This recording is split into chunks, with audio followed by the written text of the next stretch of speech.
Ladies and gentlemen, Jack Neese is president of the Westlake Technical Entertainment Crew and a high school senior. He's been instrumental in putting on many intricate events at this very auditorium. Jack, what is the process of making the light show? We have this dance show at the school called Zenith. Tech started doing lighting for it around 20, 30 years ago, and somebody decided it would be a good idea if we had one number that was completely lights, and the tech students created something like this where it was a complete light show for one number, one song, and it's always been a fan favorite. It's always been super cool. Last year, I got the opportunity of doing it with the senior who graduated, Nico Hewitt. But anyways, the process is we begin with editing the music and building, a base to build off of with all the lighting and everything. So we spent around 2 weeks just picking, choosing music, thinking what would sound good, what sounds good in here with this audio that we have and everything else. And so we spent a bit of time, just deciding what would be cool. We found it. And so once we got that, we started programming. We programmed on a console called the Grandame 2.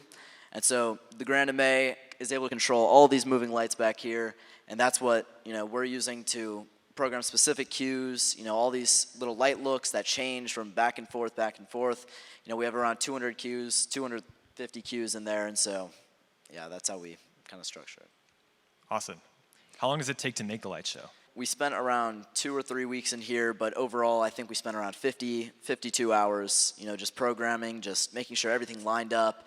So in the back we have a computer which runs timecode, and so timecode has the audio track on it. And so each one of those cues, each one of those light looks that are moving to another light look, each one of those is a single cue, and so every single one we would put into the audio at a certain point, and then we have to add them in, all 250 of them. And so that probably consumed the most time, but around, 50-ish hours. How many different lights were used? We were around 50 or 60 back here, and pretty much every single one was used. There was not a single one that we left untouched. We have to get the dust off once a year, so we had to make sure that we were using all of them, and we did.